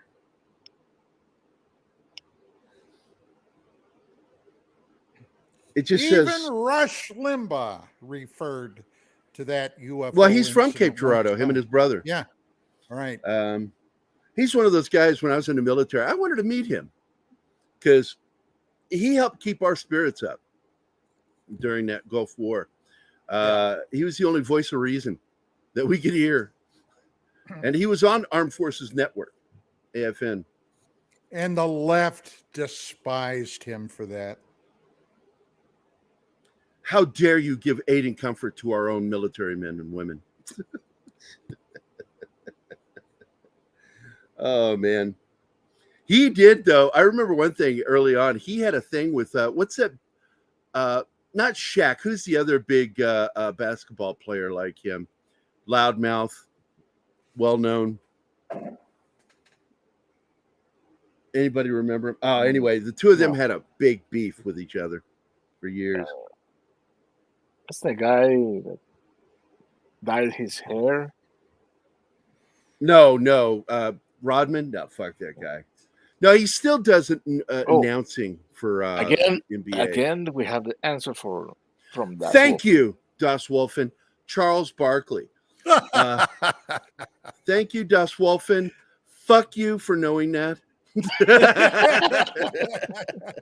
Oh, envy personified.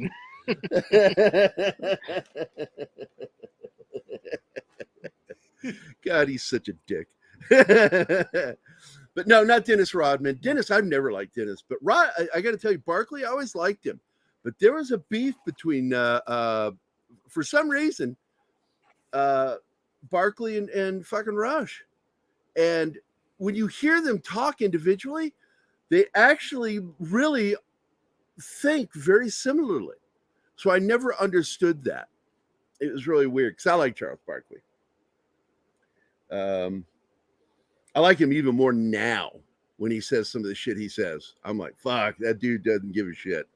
He is, what do you call it? The honey badger. Honey badger don't give a shit. Rush rooms, yeah. I do, Tim. I'm sorry, Tim. But for the last bit here, I don't know. I think we've pretty much talked it to the point where it's like, I'm done. Now I just want to fuck around, goof off. Out of curiosity, did Bara let us know that he wasn't going to be here today? No, the last thing I heard was from Bill that, I talked earlier, like last week. I'm like, well, if they're not going to make it this week, maybe they can be on UFO Wednesday next week. It's like, no, it has to be in the afternoon because they're not available until 1 o'clock. And I'm like, so Mike Bara is going to be there. That's why I put him on our thumbnail. And he's not here. And I'm like, oh, come on, man. I feel like Biden. Come on, man. Well, that's very fucking unprofessional. Well, I don't know if it's his fault. It might have been just miscommunication with Bill. What is it? That's not Occam's razor, the other razor. It's Occam's razor. Don't attribute to malice what could just be attributed to stupidity. No, that's not Occam's. That which one is it? Which razor is it? That wasn't Occam. Which one is it?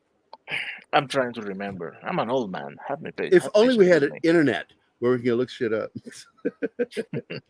Razor, do not. Hamlin. That's it. Hamlin's razor. Hamlin's razor. And it just popped up, Hamlin. Hamlin's razor is an adage or rule of thumb that states, never attribute to malice what is adequately explained by stupidity. Yeah, after this last or 3 years, ineptitude. Ineptitude, that's right. No. Everything is malintention. These last 3 years show me that.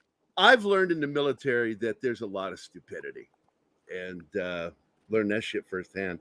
Which is why in the military, I don't know about you, Don, but I bet you're the same. I got money that says you're the same way as me. that somebody told you how to do something, you said yes, sir, and then you went and did it your own way. Exactly. Yes. Because we were the ones that were doing it, and we knew how to do it better. And you just say yes, sir. But twice that blew up in my face where it went wrong. And if I'd done it the other person's way, I wouldn't have gotten in trouble or yelled at. I didn't get in trouble. I just got yelled at. It's a difference. Like Brad Pitt in Inglourious Bastards. Oh, they'll just chew my ass. I've been chewed a lot of times. That's right. And by the way, bringing up that film, I'm glad you did, because the opening scene of that film is by itself a short film. It is a great movie. Just that opening scene where he's at that house with the Frenchman protecting the Jewish family and his floorboards. Right. Just that scene is so intense. What a movie that little short film was. And then, of course, the rest of the movie I had problems with. But the biggest problem I had, the beef I had, was the fact that they thought that people die of scalping. No, and they don't. that carving a swastika is a better punishment than scalping. And I'm like, are you fucking kidding me? You can have surgery to hide that swastika carved into their forehead. Good luck hiding you got scalped. And that was the logic that I had a problem with in the film. There are a couple other problems with it, but there are a lot of little things. Gerry, don't try to make sense of it. It's a Quentin Tarantino fucking movie. That's right. It's Quentin Tarantino. Don't worry about trying to make sense. Christoph Waltz. I became a fan of that man because of that movie. There's a scene, though, where he's having dessert, strudel. Remember that scene? He's having strudel and he has real whipped cream on it. And he doesn't offer her any whipped cream. And that lets you know that he knows she's Jewish. Because they weren't allowed to have whipped cream. It's not kosher. Nice. And I thought, that was a little subtle thing. I got to tell you, for some of the stuff that bugged me that he did in the film, there was some really cool shit in there. Little subtle things in there. And I do laugh. I still laugh at that scene where they kill all the Nazis and Hitler in the movie theater. Yeah, yeah. And I'm like, that's a total fantasy, but fuck it. That was fun. It's like, that's good shit. I also liked the bar scene with Michael Fassbender, where he's sitting there and he did the wrong gestures with his hands, where he went like this instead of like this. 3. Yes. Yep. And it's like, oops. And I wanted to ask Anima if that's really true. no, she'll tell you it's true. She'll tell you it's true.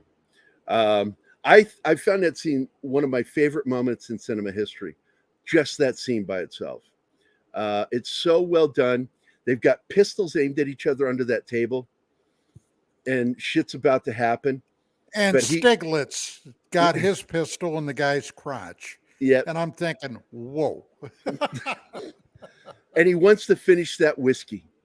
And I just thought that was really good to pause to finish that fucking whiskey. This is the last thing I do on this planet. I'm going to enjoy this fucking whiskey. I do. I like that scene. I have so many problems, little problems with that film, but there are moments in there I just love. His last film, Once Upon a Time in Hollywood, I think it's the best film he ever did. I liked it because even though it was fantasy again, the structure of it worked this time. I didn't have any complaints about the structure. It seemed like he finally got his first, second, and third acts to work together. And this time when he inserted the weird narration going into the third act, which threw me every single time before because it made no sense. This time it made sense because it happens when something happened. Because it was trying to show that passage of time. And it made sense. Yeah. Now the question is, would somebody really store a fully charged flamethrower in their fucking garage? Hollywood person might. Hollywood person would. They wouldn't fucking know not to.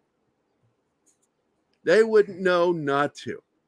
I do love that scene though. And also when he curb stomps that one character in the house, Brad Pitt's character, he's high on, was it mushrooms or LSD? I can't remember. No, he had smoked a cigarette that had been treated. It might have had opium in it, PCP but or something like that. It had something in it. Was treated with LSD. Yeah. Yeah. So he's tripping balls and he curb stomps that one bitch. Oh my God, that fucking scene. And he orders the dog to bite the dude's crotch. I was like, fuck. Hits that one bitch into the fucking fireplace. What a fucking movie. I still want to show it to Anima. I want her to see that movie. Because I'm like, this is a really good film. When he goes out to the ranch, it beats the shit out of that one fucking cowboy dickhead hippie. I got an emotional heart on. I couldn't believe it. It was so fucking cool. I'm like, God damn, I hate hippies. I have since I was a kid. They're filthy. I remember them. I never saw anything as a clean hippie. They're always gross smelling. And no, it wasn't just like, what do they say now? It smells like... Chanel is in the bag yelling, please don't spoil it. I haven't seen it.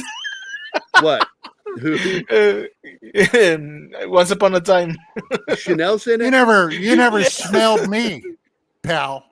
When I got to tell you, guys in the field... 2 or 3 weeks. Yeah, guys in the fields get to stinking. That is where baby powder really helped in the military. Because you're out in that field, you don't get to take a shower or a bath. Fucking douse yourself with fucking baby powder. He just keeps adding to our watch list. It's endless. Our watch list is endless. And I'm not adding to it. It's endless. What is it Lady V says? But you didn't mention one of the best scenes in Once Upon a Time in Hollywood. Brad Pitt and Bruce Lee. Yes. That scene got a lot of hatred, but it's not far from the truth. No, that should happen. Because the real guy is a pro. I think we just lost him in the last couple of years. He was a regular to talk about people. And the fact was, Bruce Lee was not prepared for what this guy threw at him. And that's just a fact. I don't think it was anywhere near as bad as what they show in the film, but he did. He put him in a chokehold. But he's also the same guy, Chuck Liddell. He's the same guy who put Steven Seagal in a headlock and made him shit his pants, and it really happened. Damn. Steven Seagal challenged him, and he goes, okay, and he put him in a fucking neck hold, chokehold, and put him there. We'll have 2 minutes Full to Nelson. There are some people that you just don't screw with. Okay? Yeah. And you pays your money, you takes your chances, and you can cry about it later. That's the name of that tune, Bubba. Let me go. Real stunt man fighter. Dude. Who fought. We have to go. Bruce Lee. Yes. You said 2 minutes. Yeah, I couldn't find Ginsburg, you have been very lucky. Gene LaBelle is who it was. Gene LaBelle. Look it up. Gene LaBelle, Bruce Lee. Female hippies are different than male hippies. They're just gross. Guess what's happening at my feet right now? I would bet that it's Bailey wanting food. Uh-huh. You don't need a watch. It's about to become a Bailey uprising. But that's it, guys. I want to thank everybody for being here. I want to thank KGRA's audience for listening in. I hope you enjoyed the show. Thom Reed was a great guest. We got some real information at the beginning of the show from Don, and you're going to have to release that paper, finish it, so everybody can read it. I got to read part of it. It's good stuff. It's good stuff. Dumb sons of bitches. Dumb sons of bitches. Chanel, you want to take us out of here?